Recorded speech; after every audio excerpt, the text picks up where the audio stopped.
Hello and welcome to episode 29 of Could It Be podcast. Today we're sharing Stephanie's story. Stephanie is a real sweetheart and I really enjoyed recording with her. Her story highlights the importance of having firstly the capsules removed when you're explanting, but also having them sent off for the appropriate lab testing as well. She found out some really important life-changing information through that and has gone through a completely different recovery from her explant due to that. I hope you enjoy this episode, and here is Stephanie's story. I'd like to wish a very warm welcome to Stephanie to the podcast. How are you today? I'm doing great. How are you? I'm very good, thank you. Do you want to start by telling us a little bit about yourself and where you're joining us from today? Sure. My name is Stephanie Lang. I just actually got married back in October.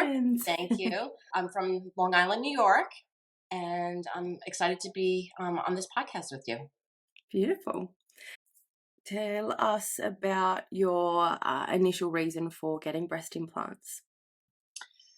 So I got breast implants back in 2000. I actually was 25 at the time and was going through a divorce, and I just had my son. So at the time, I kind of had a boyfriend that kind of sort of encouraged me to get breast implants, and I kind of decided, well, you know what? I might as well do it. So in 2000, I got actually the textured saline implants, which now today I realize those were the ones that were recalled. So little did I know back then that they were really bad for you. I didn't realize that they did textured saline implants. I had the textured silicone ones. Oh, you did? Yeah. So mine were recalled as well. Okay. Mine were the ones that were causing the certain types of the breast implant associated anaplastic large cell lymphoma. I didn't find that out until after my explant. Okay. Yeah. Wow. I didn't know that. I thought it was just the saline implants, but wow, that's great. That silicone as well. I didn't even realize they had it in silicone as well. Okay. Yeah. There's a lot we're still learning. Hey. Oh yeah. What did you think of your implants when you first had them? Like, what was life like for you? They were fun. I mean, I loved them. It was great. After having a baby, they, they got stretched out. And at the time I was like, oh, I don't want any scars. So I got the implants to kind of fill up all that saggy skin and everything. And, but I loved them. Absolutely loved them until I started to get really sick. Yeah. Tell us about that, how you heard about breast implants and also like what kind of symptoms that you had with your illness. So I had the saline implants until 2008, and then I decided, you know what, it was time to get them changed because we all know that they only last for about 10 years. So I said, oh, you know what, I'm going to get the silicone implants, and I figured that's better. They look more natural. And in 2008, I had a breast implant exchange, and I went to silicone. I'd say within 1 year after having the silicone implants is when all of a sudden I started developing all these different types of symptoms. The first symptom was Hashimoto's, which I had no idea what that was.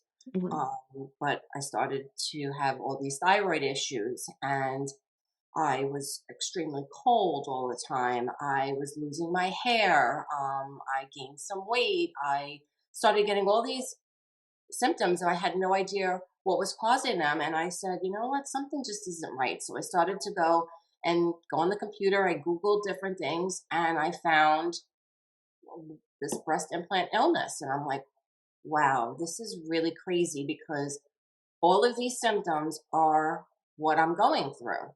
And that's kind of what started my journey with like realizing that breast implants do cause illness. So what process did you go through to organise your explant surgery? Just for information for anyone, so like in Australia, like I've talked about getting a referral from a GP, that kind of thing, just so that anyone in the US gets like a bit of an idea as to what they need to go through to see a surgeon. So here, what I started to do is I started to do my research, and I wanted to find a plastic surgeon that understood not only taking out the implant, but also taking out that capsule, because that capsule is the most important thing when you're getting the implants out, because it kind of holds all the, I'll say, toxins, I guess, right? Mhm. So I did my research. I was on that computer. I was looking, and I finally found a doctor in Florida that has done a lot of explants. And she comes very highly recommended. And I said, "This is who I'm going to." And I called up and made my appointment. I didn't see her, but I was like, I'm going ahead with her. I'm going to do my surgery. And when I did my appointment, it was actually a year out. I booked my surgery and my consultation, it was a year. I didn't Mhm. care because I said, you know what? I want a doctor that understood my needs. So that was my surgery was scheduled for I'm sorry, my surgery was scheduled for May of 2020. So Oh, March of 2020, we all know what started, and the pandemic happened, and I had to cancel the surgery because no elective surgeries were being done. And the surgery got actually pushed till December of 2020. So I was like, okay, I'll just wait till December. And my husband actually said to me, I get very emotional with this part. He said, can you please see a doctor in New York? And I'm like, no, no, no, I'm going to this doctor. She comes very highly recommended. Well, he pushed me, which I'm very grateful that he did, because um, I found a doctor in New York that understood my needs, understood that I wanted to do the explant as well as the end block. And when I met this doctor, his name was actually Dr. Light. He actually had a surgery date that was sooner. So I was a little like shocked now, because I was preparing my surgery to be December of 2020. And all of a sudden now he has availability for October of 2020. So um, I felt it was the right decision. I knew he was the right doctor. And I had my explant done on October 5th of 2020. tell us about your surgery because it was a bit of a different story to what we've had on the podcast before. Correct. So I had my explant done. I was feeling absolutely wonderful as soon as it was over. I was extremely happy. I went for my 2-week follow up, which I was so happy because, one, I got to have those drains taken out, which were, a pain Oh in the my butt. goodness. Yes. So I was so excited about that, as well as also I really felt amazing. And when I went in for my post op, I met with, Dr. Light, and he's like, "How are you feeling?" And I said, "Oh, I feel like $1 million." And his reaction was, "Oh." And I was like, "Oh." And I kind of thought that was a little odd, because I would Mm, think you'd be happy, like I'm feeling yeah. really great. And he says, "Let's talk about your pathology." And I knew at that point. As soon as he said it, I was like, "It's not good." Mm. And he said, "No." He said, "We found breast cancer." And that was And in the capsule. it was on the capsule. It was a 3 millimeter spot that was on my capsule. Like, talk about finding a needle in a haystack. Yeah. Yeah. It was literally a miracle. So at the time, I can't even remember what he was saying. It was kind of like, that Charlie Brown, like, wah, wah, wah, wah, and I'm like, this can't be happening to me. Mm. Like, there's no way. I'm like, breast cancer, me? And sure enough, it was. And I did have the BRCA test done. I'm negative for that. I do have breast cancer in my family. My grandmother found out when she was about like in her 70s. So it's not hereditary, but I don't know. It's definitely something. So I did have to go down the road. I did do 17 rounds of radiation, Wow. only because at the time they didn't know exactly where the cancer came from, because it was on the capsule. So Mhm. they did the whole breast. And then, for the next couple of, like for the bit, I'd say for the next year and a half, I had tons of appointments, oncologist, radiologist, breast surgeon, constantly going for your MRIs, your mammograms, your ultrasounds, all that. And they see something, they're biopsying it. And I finally decided that I was just going to, just put this in my rearview mirror. And I wound up having a double mastectomy with a deep flap, which is where they took the fat from my stomach to recreate my breasts. So Okay. now it's all, behind me, which I am so happy. Yeah, absolutely. Do you know what kind of cancer it was? Was it one of the ones that we know is associated with breast implants, or is it a normal general breast cancer? So it was DCIS. That's what they found. They did test me for the BIA ALCL, which ALCL. is so. What I find a little weird is that in 2008, when I had my textured saline implants removed, right before I had them removed, they had sent me to go have a mammogram. And when I had this mammogram, things showed up on the mammogram.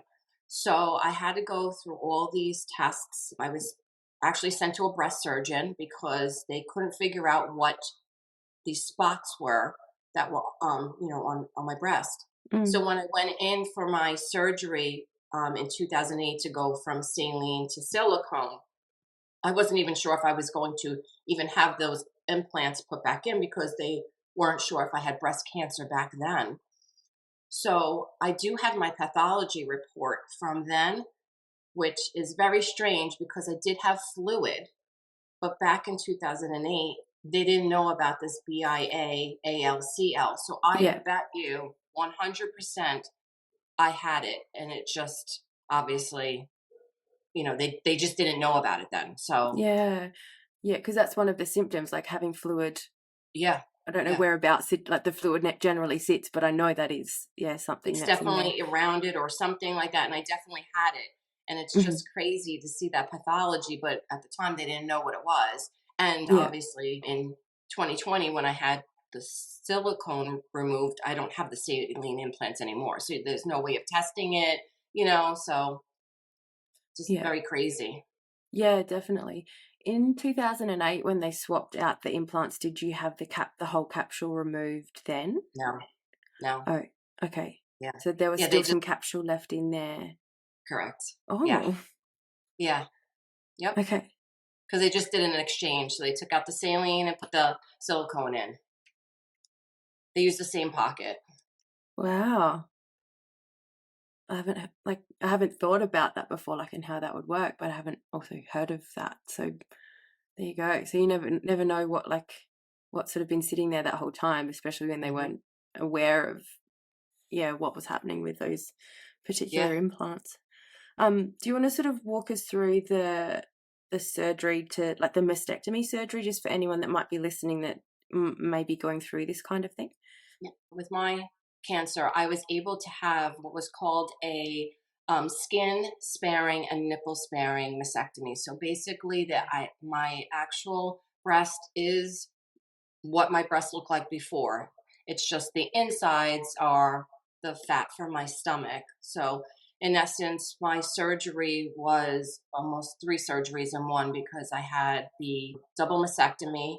Then I wound up having it's not a tummy tuck, but if you want to think about like a tummy tuck, it's like a scar, like it's actually bigger than that, but it's the whole goes from hip to hip, and then they take that fat and then they put it up here, and they actually connect all the veins and stuff. So everything in there works like normal. I mean, like it's crazy, but like I have nipples and my nipples work and I don't have as much a lot of sensation yet, but it's only 4 months. But if you saw my breasts, you would think that they were my own, like you would never know. Yeah, isn't So science it's amazing that they can do yeah, that kind of thing now? right. It's not well, and it wasn't I was glad it was an option for me because had it not been, my only other option would have been to go completely flat. Hmm. So it was nice that I had an option because I was not going for implants again, and I would never put those back in my body. Yeah, So So that was definitely a nice option. It's not for everybody. Obviously, you have to have a little bit of, stuff in your belly. And all these skinny girls. I don't know. I mean, that would be up to a plastic surgeon, but I know there's other techniques that they can use. So for me, though, deep flap worked. Yeah. Oh, that's good news. Yeah. Talk us through the recovery, maybe from both surgeries, so your explant and then the mastectomy, fat transfer type surgeries.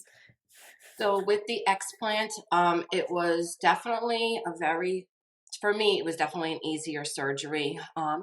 Definitely sore. You can't lay on your side. You can't lay on your belly for a little while. Hmm. That only was like a couple of weeks, but then, it definitely was, to me, a walk in the park. Um, the mastectomy with the deep flap, that one was definitely more. I'd say it took me almost 3 months to start to finally feel myself, just walking and getting up. I never had a C-section, so it would probably be close to when somebody has a C-section because Yeah. they're cutting, the muscles in your stomach. Um, and then, your breasts, you can't lay on the side, you can't lay on your stomach. I finally was able to start sleeping on my stomach just recently, which is so great. And it's so good not to have those implants in the way when you're laying on your Oh, stomach now, hey? absolutely. Yes, yes. I only noticed that the other day doing, might have been a stretch or some yoga, and like, I don't understand people who have like butt implants because Yeah, I couldn't handle laying on my chest. It was just such a weird feeling, let alone sitting on a similar thing in your butt. yeah, yeah. I don't understand it. Like, nah. But yeah, it's a good feeling not having them there. Was there anything sort of preparation wise you did before your explant surgery that might help others going through the same?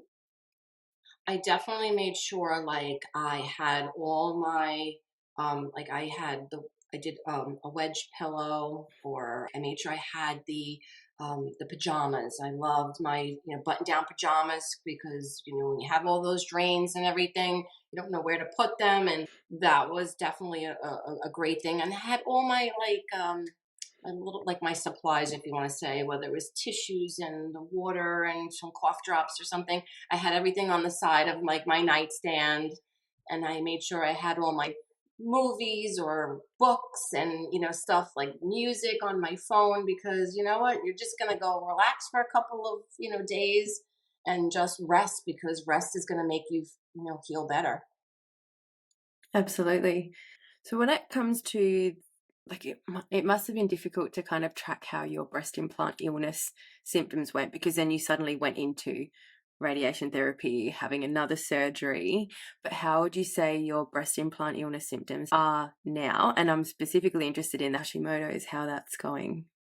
So I will definitely say that I feel a lot better. 100%. I feel like the brain fog has gone. My skin issues definitely have cleared up. I will definitely say that Hashimoto's will be with me forever. I don't think it's something that could ever go away. I do try to, do the right things with eating, eating right. I know gluten is a big thing with Hashimoto's. So I know when I don't have it and I'm really good and strict, the Hashimoto's is 100% better. I just have to stay on that, and I just don't. So that's It's not easy. partially, it's not easy. I like my bread and my pasta. I know that Same. they have gluten-free pasta, but It's not the same. yeah, no, it's not the same.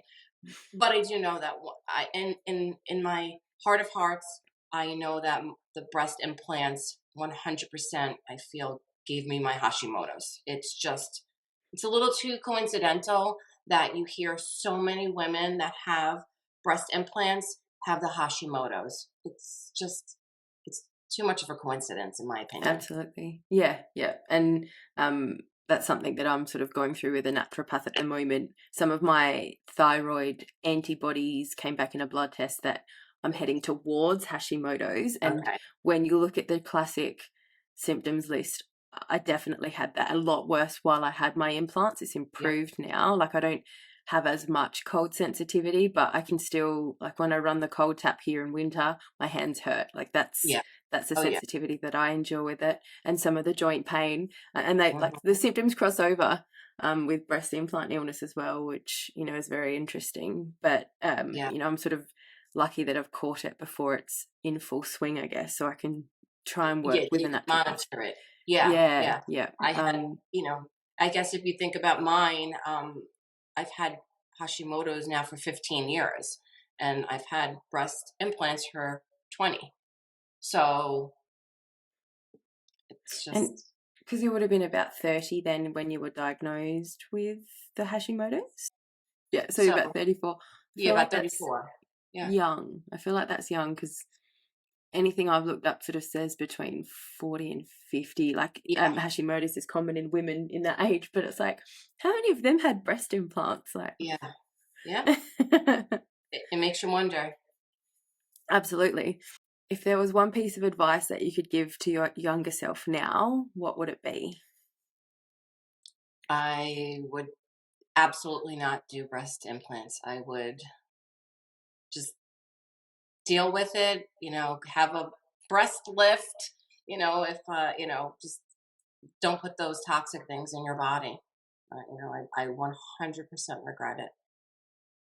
And Yeah. obviously, sharing my story and helping others through their journey is, I feel like, my silver lining throughout everything that has gone on. So that's my main thing, is just to help others, whether it's um, helping them to decide not to go forward with implants, or if they already have implants and they're on that fence of like, oh, I don't know what I want to do. Definitely, explant and, enjoy what God gave you. So where can anyone that's listening today follow along with your story? So you can find me on Instagram. It's at breast underscore implant underscore illness underscore info. Beautiful. And I'll pop that in the show notes as well so that they can find you. Perfect. Well, thank you so much for jumping on and sharing your story today, Stephanie. Thank you for having me. Anytime, no worries. And yeah, reach out to Stephanie if you've got any questions. I'll pop her Instagram in the show notes.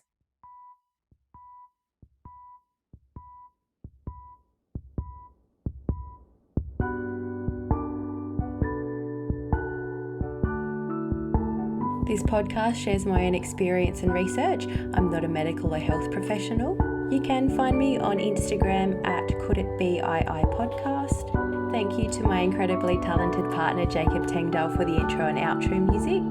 All recording, editing and artwork is done by me. Thank you for listening.